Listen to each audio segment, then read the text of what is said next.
شوہر نے رات کو شراب کے نشے میں طلاق دے دی اور جب صبح ہوئی اور صبح میں گھر جانے لگی تو کہنے لگا میں نے تو طلاق دی ہی نہیں۔ وہ اپنی بات سے مکر گیا اور گھر میں ہنگامہ ہو گیا۔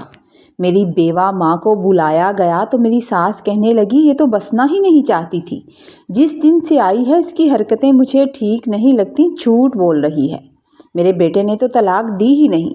میں روتے ہوئے اپنی ماں کے پاؤں کے پاس بیٹھ گئی اور میں نے کہا ماں تجھے تو پتا ہے میں جھوٹ نہیں بولتی، اس نے مجھے طلاق دی تھی کیونکہ یہ غصے میں تھا اور اب یہ جھوٹ بول رہا ہے۔ میری ماں نے میرے سر پر ہاتھ رکھا، مجھ سے کہنے لگی تم اپنا بیگ لے آؤ ہم چلتے ہیں۔ ماں کا اتنا کہنا تھا کہ فرقان آگے بڑھا اور اس نے میرا بازو زور سے پکڑا اور کہنے لگا میں تمہیں یہاں سے نہیں جانے دوں گا، اگر میں نے طلاق دی بھی ہے تو اب تمہیں حلالہ کرنا ہوگا، میں تمہارا نکاح اپنے بھائی سے کرواؤں گا، پھر وہ تمہیں طلاق دے گا اور ہمارا نکاح ہو جائے گا، میں تمہیں یوں نہیں جانے دے سکتا۔ وہ غصے سے بفرا ہوا ہمارے سامنے کھڑا تھا۔ میں اور میری کمزور ماں، ہم کمزور عورتیں تھیں، ہم بھلا اس کے ساتھ کیسے نبٹ سکتی تھی۔ میری ماں نے میری ساس کی طرف دیکھا تو اس نے، میرا نام عائشہ تھا اور اپنے ماں کی اکلوتی بیٹی تھی، میری ماں ایک ہیلتھ ورکر تھی اور جب میری ماں کی شادی ہوئی تو ابھی صرف 1 سال ہوا تھا کہ ابا کا انتقال ہو گیا، ان کا ایکسیڈنٹ ہوا اور وہ پھر ٹھیک نہ ہو سکے۔ میں اپنے باپ کے موت کے بعد پیدا ہوئی تھی۔ میری ماں نے جب مجھے دیکھا تو اس نے ساری زندگی میرے ساتھ گزارنے کا فیصلہ کر لیا اور عدت کے بعد مجھے لے کر ایک ہاسپٹل کے کوارٹر میں شفٹ ہو گئی۔ میری ماں نے ساری جوانی مجھ پر تیاگ دی مگر دوبارہ شادی نہیں کی، مجھے اچھی تعلیم دلوائی، پڑھایا لکھایا اور میری ماں نے شہر میں ایک اچھا سا گھر بھی بنا لیا تھا۔ جب ہمارے حالات بہتر ہو گئے تو وہ تایا جنہوں نے کبھی میری شکل بھی نہیں دیکھی تھی ہمارے گھر آنے جانے لگے، مجھے بتانے لگے کہ ہم تمہارے تایا تائی ہیں۔ تایا کے 2 بیٹے تھے، بڑے کا نام فرقان تھا اور چھوٹے کا نام سلمان تھا۔ ایک دن وہ بھی آیا جب فرقان کے لیے میرا رشتہ مانگا گیا، میں جوان ہو گئی تھی اور اب میرے باپ کے حصے کی زمین بھی میری ہونی تھی۔ شروع سے لے کر آج تک یہ لوگ زمین سنبھالے ہوئے تھے، لیکن میری ماں نے اب یہ فیصلہ کیا تھا کہ ہم یہ زمین اب واپس لیں گے تو وہ ہمارے اچھے بن گئے تھے، ہمارے رشتہ دار بن گئے، ہمارے گھر بار بار آنے لگے۔ سلمان دبئی چلا گیا تھا جبکہ فرقان یہیں اپنے باپ کی اور ہماری زمین سنبھالتا تھا۔ میرا کبھی ان سے واسطہ نہیں پڑا تھا، میں نہیں جانتی تھی کہ وہ کیسا انسان ہے۔ جب وہ رشتے کے لیے بار بار آنے لگے تو میری ماں کو مجبور کرنے لگے تو ایک دن اماں نے مجھ سے پوچھا، ہمیں نہیں پتا تھا کہ فرقان کیسا ہے، دکھنے میں وہ اچھا خاصا خوبصورت تھا تو آخر کار ماں بھی مان گئی اور میری وہاں شادی ہو گئی۔ شادی کے بعد مجھے اندازہ ہوا کہ جو وہ دکھتا تھا وہ ویسا نہیں تھا، وہ شراب پیتا تھا، رات کو دیر سے گھر آتا تھا، اسے ماں سے بات کرنے کی بھی تمیز نہیں تھی۔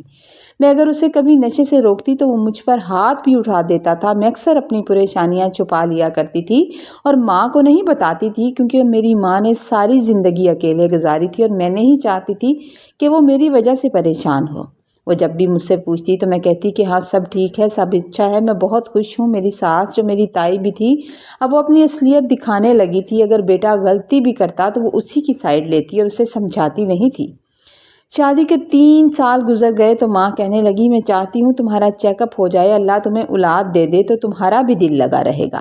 میرا چیک اپ ہوا تو سب ٹھیک تھا۔ میں نے فرقان کو مجبور کیا، اس کی منتیں کی تو اسے چیک اپ کروانے کے لیے راضی کیا تو پتہ چلا کہ وہ کبھی باپ نہیں بن سکتا کیونکہ نشے کی لت نے اسے بہت خراب کر دیا تھا۔ جب سے اس بات کا پتہ چلا وہ اور بھی جنونی ہو گیا، بات بات پر مجھ سے جھگڑا کرتا اور اب یہ ڈر تھا کہ میں یہ بات اس کی ماں کو نہ بتا دوں۔ اب جیسا بھی تھا میں نے تو ساری زندگی اس کے ساتھ گزارنی تھی، سو میں نے صبر شکر کر لیا۔ فرقان کی نسبت سلمان بہت اچھا تھا، پڑھا لکھا تھا، اپنے بھائی کی رپورٹس وہی جا کر لایا تھا اور یہ بات وہ جانتا تھا۔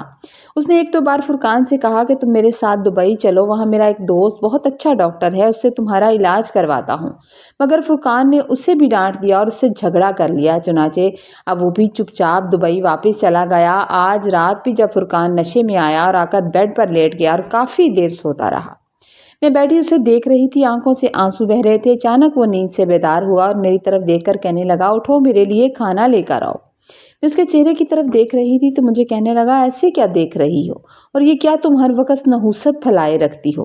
میں اس کے پاس بیٹھ گئی، میں نے اس سے کہا دیکھو اگر یہ تم کام چھوڑ دو میں ہر حال میں تمہارے ساتھ ہوں، تم میرے شوہر ہو، تم سلمان کی بات مان کیوں نہیں لیتے، تم یہ غلط چیزیں کھانا چھوڑ دو اور اپنا علاج کرواؤ۔ میں تو پیار سے اسے سمجھانے کی کوشش کر رہی تھی مگر اچانک وہ میری طرف پلٹا، اس نے میرا گلا پکڑ لیا اور کہنے لگا تم مجھے طعنہ دو گی؟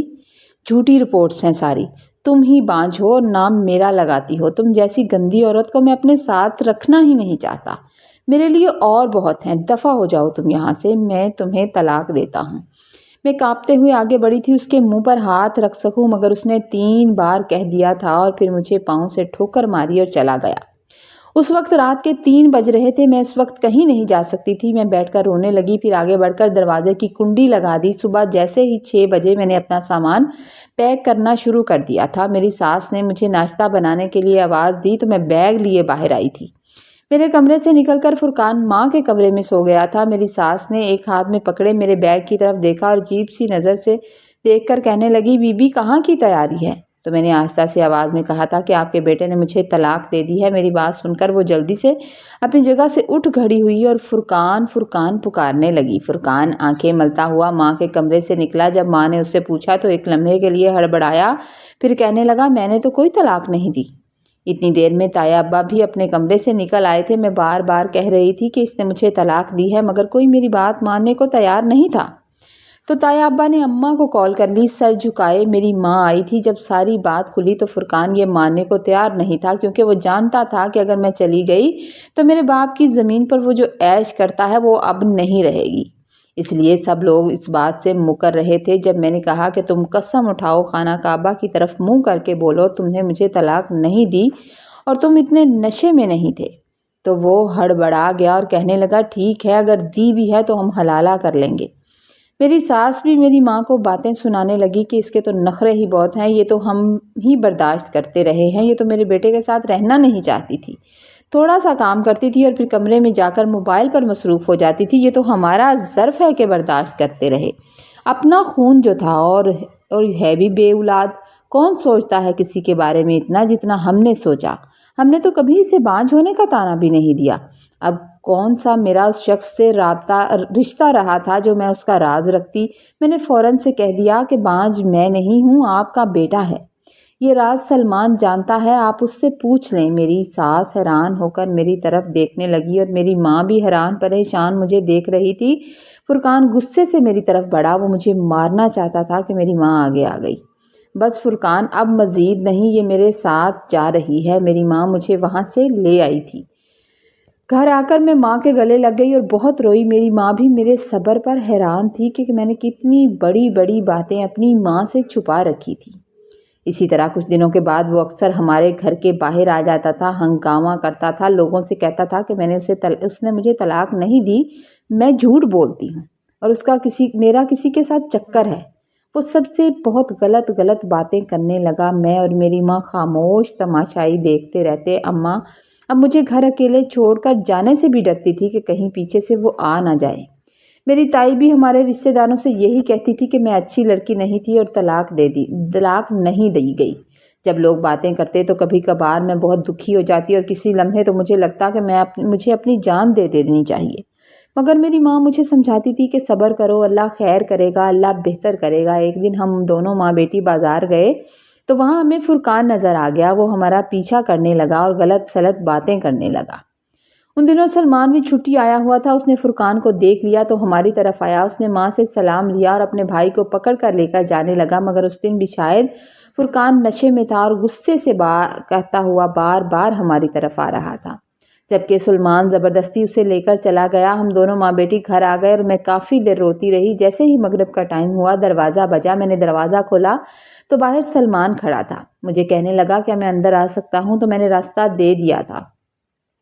وہ گھر آیا اور ماں سے بات کرنے لگا۔ ماں نے اور میں نے ساری بات اسے بتائی۔ وہ کافی دیر خاموش رہا، پھر کہنے لگا میں عائشہ سے نکاح کرنا چاہتا ہوں۔ عائشہ کی شادی کہیں بھی اور بھی ہو سکتی ہے، سچ کیا ہے لوگ یہ نہیں جانتے۔ آپ میری بات کا یقین کریں، یہ بات میں کسی لالچ میں نہیں کہہ رہا، میں نکاح کے بعد اس کو اپنے ساتھ لے جاؤں گا۔ چچی جان آپ اچھے سے سوچ لیں، اگر آپ عائشہ کی شادی کہیں بھی کریں گی تو ان کو جب یہ ساری بات پتہ چلے گی تو لوگ اس طرح نہیں سوچیں گے جس طرح آپ سوچتی ہیں۔ میں تو سب جانتا ہوں کہ قصوروار کون ہے۔ میں نے دبئی میں اپنی جگہ لے لی ہے، اگر آپ ہی میرے ساتھ رہنا چاہیں تو مجھے کوئی اعتراض نہیں ہے۔ پھر سلمان بھی 2-3 دن آتا رہا اور آخرکار ماں مان گئی اور میرا اس سے نکاح کر دیا گیا۔ نکاح کے بعد وہ مجھے کہنے لگا، میں شروع سے ہی تم سے شادی کرنا چاہتا تھا، مگر تم میری بھابھی بن گئی تو میں خاموش ہو گیا۔ میں اس کی بات سن کر خوش ہو گئی کہ چلو اللہ نے میری سن لی تھی اور میری ماں کی دعائیں قبول ہو گئیں۔ پھر وہ میرے کاغذات بنوا کر مجھے اپنے ساتھ دبئی لے آیا تھا اور آج ہمارے 2 بیٹے اور 1 بیٹی ہے۔ ہم خوشباش زندگی گزار رہے ہیں۔ آج 6 سال کے بعد پاکستان واپس جا رہی ہوں کیونکہ فرقان نے نشے میں کسی کے ساتھ جھگڑا کیا تھا اور فرقان کا قتل ہو گیا۔